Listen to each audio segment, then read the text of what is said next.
Welcome to Liberal Banter with Liz and Olu.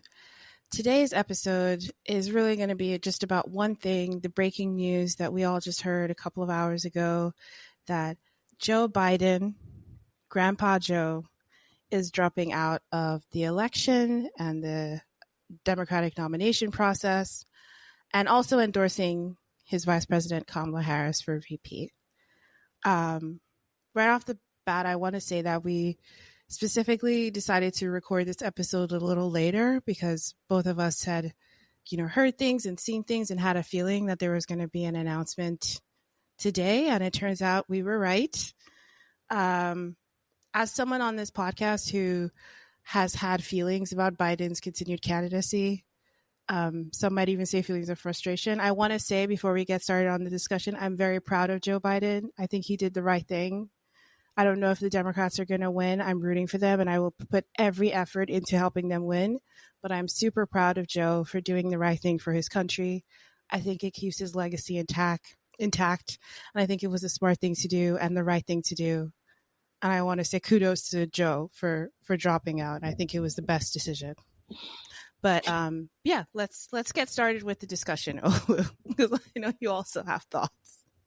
Let's get into it.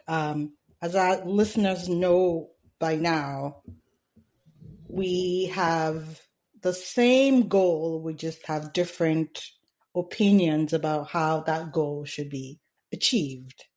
I understand and I applaud Joe Biden's decision to essentially bow out of this race and bow out of the nomination process. I do have some feelings about how this all went down. And while my overall message and my overall inclination is whatever, just shake it off, we need to look forward to the future, my personal opinion is that I don't actually think this was the right move for this moment. But that's okay. This is what is happening now.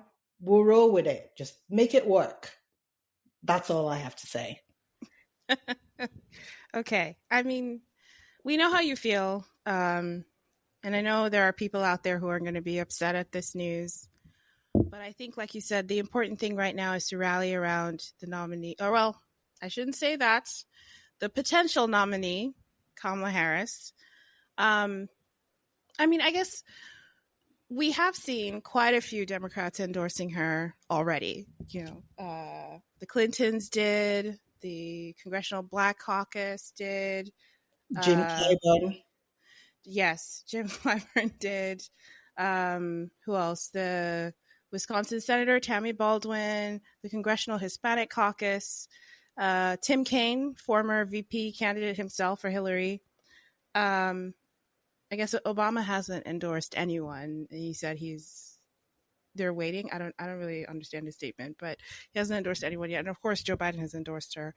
Do we think she's going to be the nominee? It feels like she will be. So, to be clear, I have always been on the side of Kamala Harris, and my preference, if I have any say in this, but it feels like only the donors have a say in this. If voters have a say in this, or voters like me have a say in this, I would obviously want Kamala Harris to win the nomination. I have always thought that she is an excellent candidate all the way back to 2020. So for folks like me, this is a no-brainer, okay? But I also understand that the same sort of set of people who pushed Joe Biden out are also pushing for some kind of mini primary. So I hope those folks have a plan for how to make that happen over the next couple of weeks. We're literally exactly 4 weeks away from the convention. So I hope they have a plan for how to make this breakneck speed mini primary happen.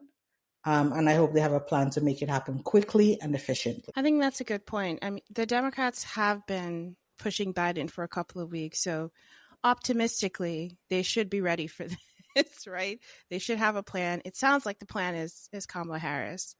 That's what I'm getting. I mean, it's only been a few hours, so we'll see, but it sounds like that's the plan.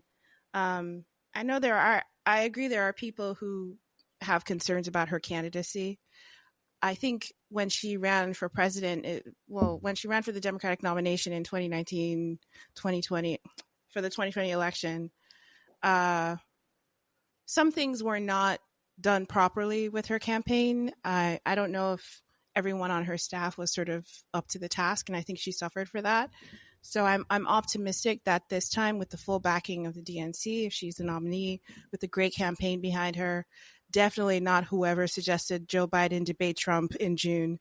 Not those people. But if we can get a good team behind her and the full support of the Democrats, I think she can run a much better campaign than she ran last time. And I'm actually really excited for this because I'm thinking, I don't know if there's other people who would be better suited to deliver this message about Project 2025 and Trump right now. Like, I think she's going to be a good pick if she's a nominee. But I also understand, like you said, there are people who want to have a contest. She actually came out with a statement saying she's going to, quote, earn the nomination. So I think even she and her team understand in some way that this can't necessarily be like a, what's the word? Like a coronation or something, right? Like there has to be some level of competition. The problem with that, though, for me is I don't know who's going to come up against her. I was making the comparison earlier to like the NFL. When you're trying to get into the NFL, you're a college student, college football player trying to get into the NFL, you can decide when you want to enter the draft. And I have my personal preferences and sort of, let's say, top draft picks, but I don't think this is the year for them to enter the draft.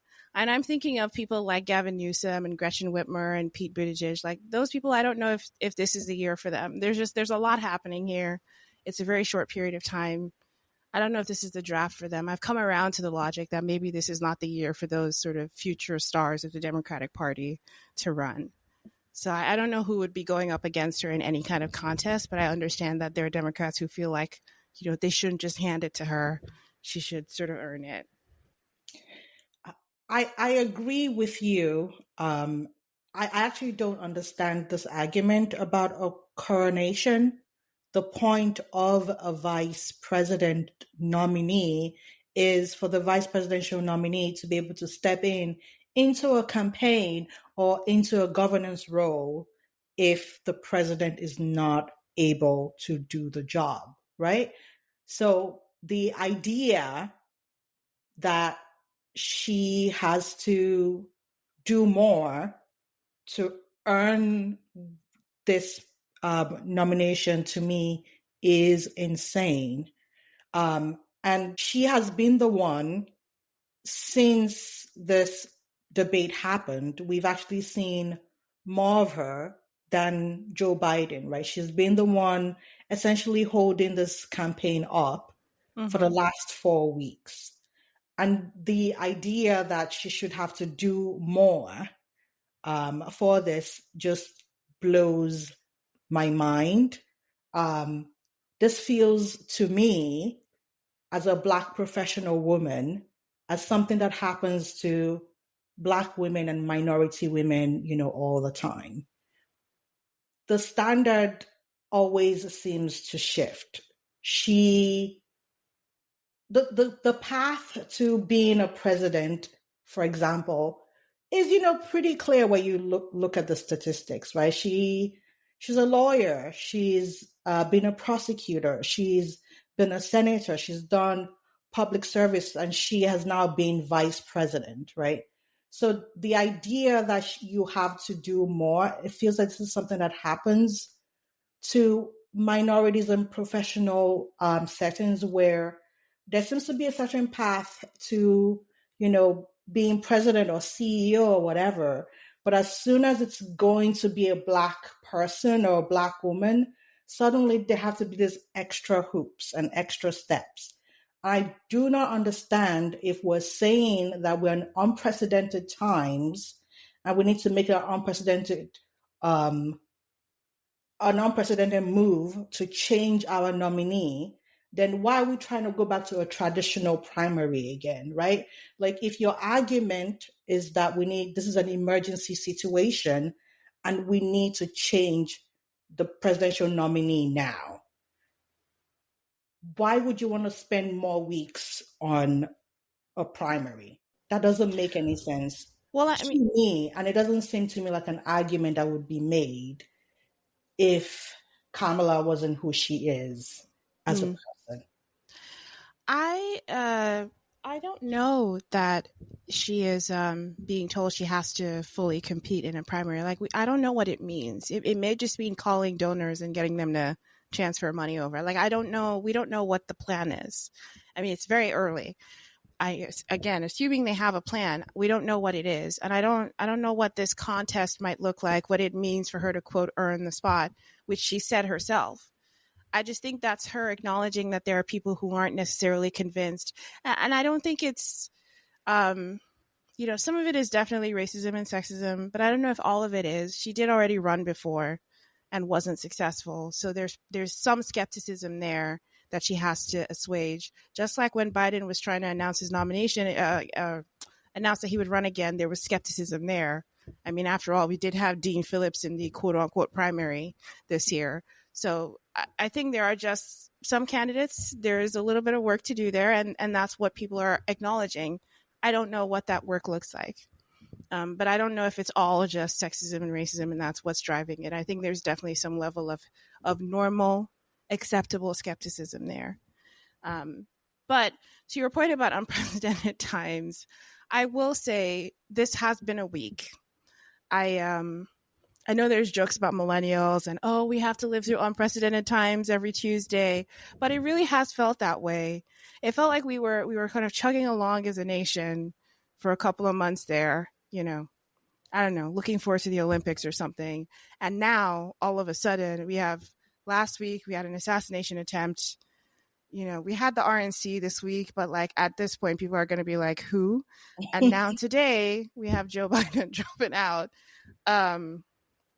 It's been a week, I think. And I want to just take a little time to acknowledge that it has been a week for everyone.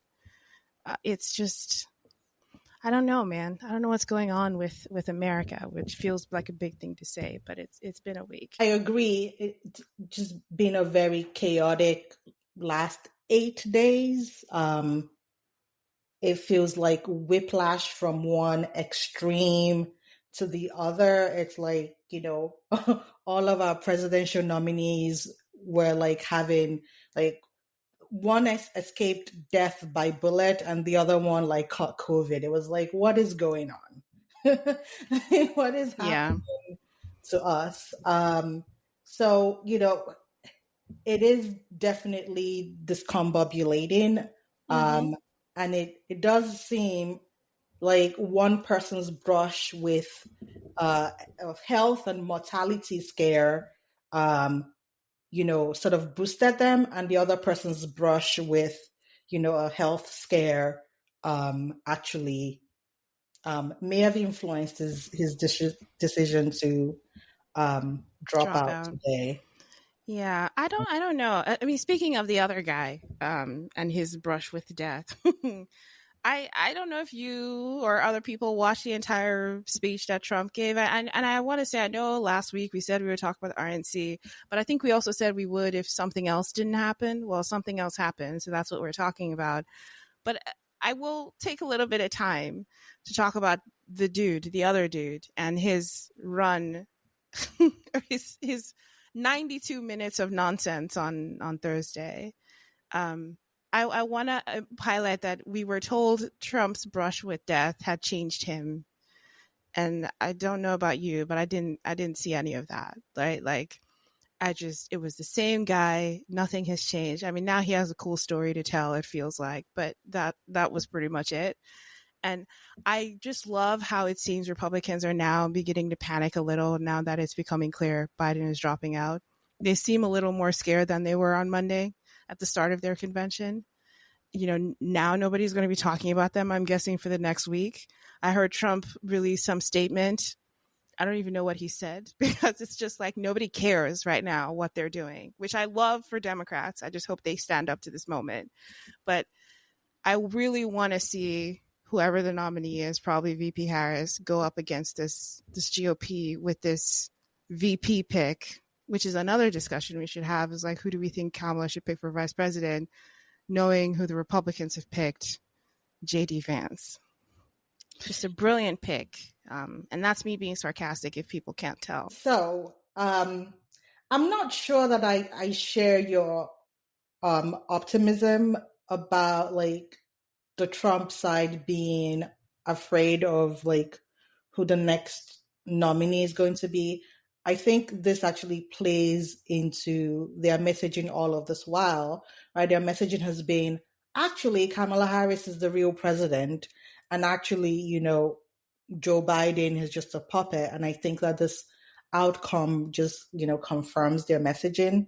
And I think that they've already been prepared to attack Kamala Harris. And if you dig into all of the unfair attacks about Kamala Harris that are not really about her record, but really just about her personality or her personal life or anything like that, all of that has actually come from, you know, the RNC and the Republicans. So I think they actually have a very big retinue of attacks against Kamala Harris set up already. I don't know. I think you could say that, but I don't think they actually thought this would happen. And so and some of these attacks they've already tried, right? I mean, they've been doing it while she was VP. So there won't be anything new there. I guess we'll see how effective it is.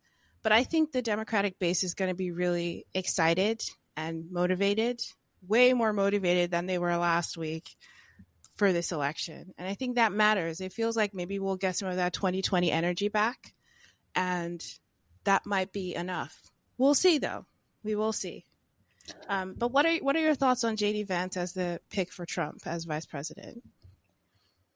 I'm going to put myself in the shoes of a RNC consultant, God forbid, but you know, I'm trying to think to myself as a consultant for like a political party, and I cannot imagine what JD Vance actually does for Trump.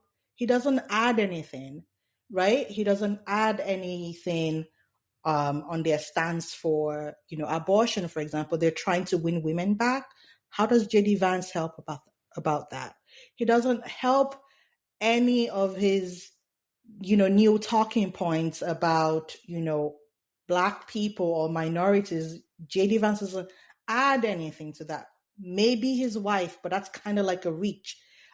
I don't see any divide that JD Vance actually bridges for Trump.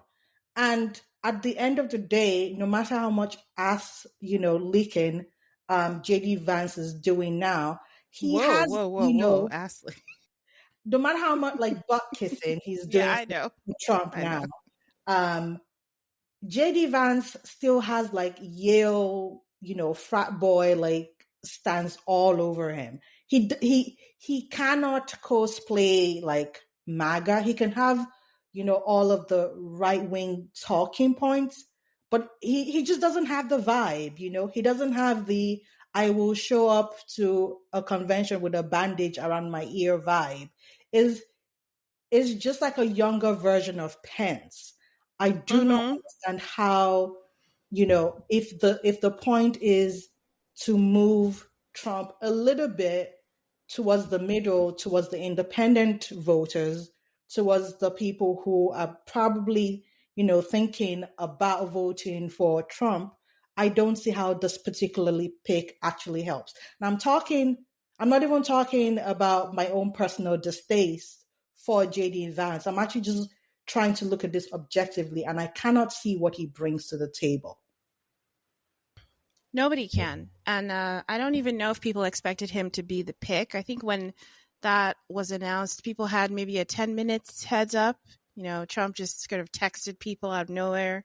People figured it out because JD Vance was getting Secret Service escort to the convention center. Like, that's how people knew who it was. And I heard, and reporting was that DJ TJ, you know, Donald Trump Jr., was the one who campaigned really hard because he has this bromance going with JD Vance. I don't see Donald Trump Jr. as some sort of political genius. So, I don't think that choice made any sense. I guess he just, leaned on him being the son and asked his dad to pick his friend to hire his friend. Cronyism at work, nepotism at work. But I agree. I don't see how this pick makes any sense for Trump. He doesn't. There's nothing he's doing that Trump can't do himself, and you can see the evidence in that because Trump had a rally yesterday, and even though JD Vance is the new VP, and you would think a VP candidate, and you would think they would let him talk, he just kind of introduced Trump just like every other Republican, walked off the stage, and it was the Trump show for an hour. So he's not doing anything for the ticket, and I don't see how he helps. I think it was a dumb move, but Republicans will vote regardless, and you can't tell them anything, so it won't even matter. They're still going to vote for Trump as usual. Oh, goodness. Right. But that's not what Trump should want. Trump already knows that they will vote for him. He should have picked somebody who could sort of stand in the middle somehow, just bring some advantage. Even like Vivek would have been a better choice than this guy. It just blows my mind. Like the white men from Ohio or whatever, they're already voting for you. Like, why do you need this guy? Doesn't make any sense. Yeah. Yeah, I don't know either. But it's the GOP. They're not always making the best decisions. They're not always sending their best and brightest. So we'll see how it plays out. But back to the main story, though, I am really excited for this. I don't know. When I saw the news this morning, I thought, this is cool. This is good. This is something we need as a party, and we get a younger candidate to go up against these, this older white man and basically his junior version. Yeah, but I will note to you that even though the endorsements for Kamala Harris are rolling in, they're actually endorsements from the people who initially endorsed Joe Biden. We haven't seen the endorsements from the folks who actually wanted Joe Biden out, reportedly, which includes, we haven't seen an endorsement from Nancy Pelosi yet, none from Chuck Schumer, not from the Barack Obama section, who reports say he was kind of vaguely involved in this sort of push for Joe Biden to come out. So I am still just waiting because it seems like the side that wanted Joe Biden to stay in was at least prepared and ready to state what their next plan is. And I am just going to plead with the people who wanted Joe Biden out.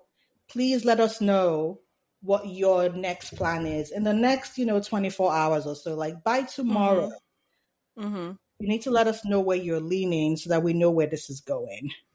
Yeah. Well, I know my voice doesn't matter, but I was one of the people that wanted Joe Biden out, and I will say it now. I am endorsing Kamala Harris to be the nominee. So there's one right there. But you're making a good point. I did see a Daily Beast article that said that Nancy Pelosi was behind this whole thing. She stabbed Biden in the back, just like the witch everyone says she is. I don't know if that's true, but it is telling that, like you said, when her response to this came out, she didn't actually endorse Harris. She said, "Oh, thanks, Joe, for your service, blah, blah, blah," but she didn't actually endorse anyone. Neither did Obama. So maybe there are moves happening behind the scenes. I'm just like I said, I don't want any of my top draft picks going into this draft. So what's their thought then if it's not Kamala? Who are they? Who do you think they're looking at to say, oh, maybe this person should go up instead of her? I can't think of anyone. Well, I'm struggling. I don't know. And as you know, I've always said that if it's Joe Biden drops out, it should be Kamala Harris. It's always been a no-brainer to me. But if these people have been saying that there should be some kind of mini primary or whatever, then you better have a plan, right? This is what AOC was saying in her live video. Okay, great. We want Joe Biden to drop out. Fantastic. Who do you want next? Is it Kamala Harris or not? If it's not, who are the people you're ready to line up against her? And at this point, it's been 4 weeks since the debate, right? So those same people better have a plan for what they are doing. If it's not getting behind Kamala Harris, they better have a plan for who is going to run against her and how that is going to be done in a semi-democratic process. So that part needs to be figured out this week, essentially, right? Yeah. And also, big message to the donors. I'm going to call them out specifically by name. Abigail Disney, Michael Motiz, Whitney Tilson, Rick Caruso, whoever y'all are, since, you guys have the big money and you're making the big decisions, can you tell us who you want and put your money when your mouth is by donating to them to the max? Because this is the problem that I have had with this, where if your concern was that you need Joe Biden to drop out and your concern was so great that you were willing to freeze funds and freeze your donations to the Democratic Party, now that Joe Biden is out, you better have a plan for who you want and how you're going to push them through. And you better show your commitment to that plan. You better show your commitment to the Democratic Party now by pushing fundraising records to the highest that you possibly can. Because what we are learning is that it's not necessarily the voters that are doing this, right? We know, we've seen polls that voters think he's too old or whatever, but we have not actually seen polls that Democratic voters wouldn't vote for Joe Biden. What we have been hearing clearly is not that voters are calling to Jim Clyburn's office or calling Hakeem Jeffries to tell him that Joe Biden has to drop out. What we've been hearing is that donors are calling these people directly and telling them that Joe Biden needs to drop out. So if the political elite are the ones making this decision because they think they know better than the voters, then they better have a plan. You need to give your voters a sense of leadership and a sense of direction. And I want to applaud Joe Biden for not choosing the easy way out and just saying, I'm dropping out, without giving the party some indication of where our next concentration should be. I know a lot of people are probably feeling salty that he endorsed Kamala Harris on his way out, but I think it would have been poor leadership for him to say, I'm dropping out, and then y'all got to figure it out. I think he actually did the right thing by providing some kind of direction for where the party should go next. Well, I mean, you said a lot there, but I will start with there are voters that have been calling for Biden to drop out, and I'm not speaking about myself personally. There are people who have been protesting in front of the White House since the debate asking Joe to drop out. I don't think it's just donors that were pushing for this, and I'm pretty sure members of the squad said they had voters calling their offices telling them to beg Biden to drop out. So it's not just the donors. Obviously, it's people like George Clooney we hear from the most. And I did thread that we need to hear from George immediately to find out how he's feeling right now. So we'll hopefully get information from him soon. I know. But yes. George Clooney, you better be doing now to the maximum. We need to hear. Now that Joe Biden is out, you need to follow with your money, because exactly. And I think they will. Interview. Let's see if another New York Times op-ed is incoming. He's writing it right now. But I will say, so there were voters. It's not just the donors, but yes, agreed. All of them need to come out with their checkbooks. They threatened everyone 2 weeks ago. Mission accomplished. He's out. Let's frickin' go. That's the first thing. The second thing I want to say is just, as a party, I am optimistic. I know it feels like you're not right now as optimistic as I am, but I am optimistic that we will figure this out and push through.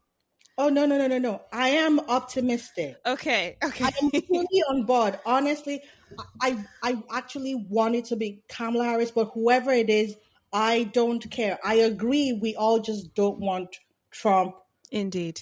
to win. And I agree with AOC's statement. Anybody who is feeling like because of this decision, you're like any Democrat or whatever is like feeling down to it or whatever. No, shake it off. Okay. Mm-hmm. It doesn't matter now. Whoever it is, we just have to beat Trump in November. Right. So, Yeah. um, honestly, at this point, we just need to pick somebody and we need to Mm-hmm. finalize it quickly, and we need to avoid some of the legal quagmires and some of the campaign fund quagmires and some of the other problems that people have outlined could happen if we're switching a candidate. Yeah. That's all I want to hear right now. I don't want to hear any of the BS like you've been pointing out about the BS about Nancy Pelosi. I don't want to hear any stuff about the drama between Barack Obama and Joe Biden. I don't want to hear any of that BS. It does not affect my life personally if Nancy Pelosi and Joe Biden are still friends or not, or somebody. Who the hell cares? This Nobody is cares. not a playground. It's This not. is not high school. Get your Yes. feelings together, get a plan to go. That's all I'm asking. This is true. 1,000% agreed. And also bringing up another point, which is I think you wanted to talk about Blue MAGA. How are they going to feel? Because people were calling them Blue MAGA, but I feel a little bit like they were the Biden crew. It wasn't necessarily blue, but it was more like about Joe Biden. How do we think they're going to be feeling about this? Okay. So, I actually think the Blue MAGA thing is overblown. Okay. And I am going to state my case for this. Okay. Okay, state your case. When our guy, Joe Biden, actually happened and actually failed at his debate, the whole party had a national conversation about it, right? And we resolved it, and the dissent actually happened, right? You may have problems with how the dissent was being fought across both sides, but the dissent actually happened. The fight actually happened. The argument actually happened. We did not see that argument happen when Trump was convicted of 34 felonies, right? We did not see any of that Mm-hmm. reckoning happening in the Republican Party. Let's take another example. Trump got shot in the ear, and his people, his delegates, and his voters showed up to the RNC with bandages on their ear, right? Whatever you think about Blue MAGA, none of them have caught sympathetic COVID on behalf of Joe Biden. None of them are wearing sympathetic masks on behalf of Joe Biden. None of them are like queuing up and like posing with needles and vaccines for Joe Biden. So and I guess I'm in the business of calling people out today. Oh, I need the goodness. Taylor Lorenz's and the Mehdi Hassans to really, really think about what they are putting out there. And if something is happening on the fringes, sure, we should report on it, but we should try to make sure that we're talking about the degree of what is happening and what the differences still are. Because this idea that the people who supported Joe Biden were insane and cult like just does not ring true to me. It's just not the same sort of people. There is no sort of cult of personality for Joe Biden. There never really has been. Joe Biden has never really inspired personal religiosity That's true. towards himself. So I just because something is going to catch the headlines doesn't mean that's how you should report it. I just feel like that has been irresponsible. Yeah, and this brings us to also the media in general. I have given people or places like the New York Times and CNN and all that, I've given them some grace in reporting on Biden over the last few weeks, the whole push to get him to drop out. I've given them some allowance there because I do and did feel that it wasn't just the donors, it wasn't just the press trying to get clicks. There were people out there that felt that Joe should drop out after that debate and subsequent weeks following with his other interviews. So I've given the media allowance there to be like, you know what, this is something that people care about, and that's why they're covering it. But my God, some of the coverage has been unnecessary and ridiculous. Even this past week during the RNC, it felt like people were falling over themselves all over Trump to just make him seem like a changed man, and it's just, the coverage needs to get better. It needs to change. And I'm actually a little concerned at how they're going to react if it's, Harris as the nominee, because how are they going to cover her? We saw some of this with Hillary when she ran in 2016, right?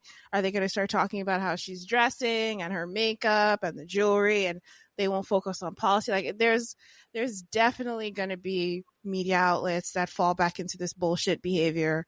So yes, agree to your point. Like, some of the media has been irresponsible and in their coverage of this whole thing, and we hope they do better. We hope they've learned. I don't know if they have, though, but I'm hopeful they have. Let us hope so too. At this point late in the game, you would think that now they would actually try to focus on policy, right? But my fear is that we're going to get a rash of articles, and Maggie Haberman and all those people who really only care about their Pulitzers, they're going to want to give us insider information, which is really just gossip, right? It's access journalism disguised as insight into the court machinations of power, but it's really just gossip. I don't want to see any articles about how Joe Biden feels about this anymore. I don't want to see any articles about the interpersonal dramas. Can we see articles about the mass deportations that Trump is promising, please? Can we see articles about how they're trying to give ICE power to come into your churches, to come into your hospitals, to deport illegal immigrants? Now, whatever you feel about illegal immigrants, just think about it to yourself. Do you want to be in a hospital and having your, I don't know, Filipino nurse dragged out in front of you? Is that the experience that you want your country to be like? This is the question that we should be putting out there and asking voters directly, not any of this nonsensical background information from anonymous sources and aides and nonsensical BS that you just want to put in your books. Nobody cares. Well said. Well said. And I trust and hope and encourage the Democratic Party to push for that. The next few weeks, months should all be, if any of them goes on CNN or interviewed by the New York Times, the response for the Democrats should be, yeah, cool, sure, Biden dropped out. I don't want to talk about him anymore. Let's focus on what the Democrats are going to do for America moving forward. That's the plan. That has been something that I think this campaign has missed the last couple of months. Biden's campaign, I mean. There was so much focus on Trump, not enough focus on what he has accomplished, which is a lot, and what he's planning to do moving forward. And I hope the new nominee and the party moving forward is able to focus on that message and ignore any temptation to veer away from that. This needs to be a focused effort to point out why Democrats are the better choice. It's not just about the White House. It's also about the Senate and the House. There are a lot of things that we as a group of liberals want to do. Things like codifying abortion rights for the country. You can't do that if you don't win the Senate. Things like legalizing drugs even. You can't do that. Things like student loans, the economy and making billionaires pay their fair share of taxes. Those are all things we cannot do if we don't have basically all three branches of government. So I hope Democrats start to focus on that now that this drama is basically over. We'll give them today, though. I mean, it is Sunday. Let's give them some grace on the day of our Lord. They can have today, but starting Monday, we need to move on. This is done. We all need to focus on the election. Right. I completely agree. All of the anonymous sources, all of the aides, instead of giving journalists gossipy info about your bosses and what your bosses are thinking, um, maybe you should just give journalists info about your actual policies that you're helping to draft so that we can understand that you're actually working for the people and not just there to stir up drama. Thank you for joining Liber Banter this week. We have been Olu and Liz. We are obviously reeling from another week of unprecedented, unexpected, never seen before news, and we don't know what's going to happen next week. But join us next week where we all find out together where the state of the country is. Thank you. Bye for now.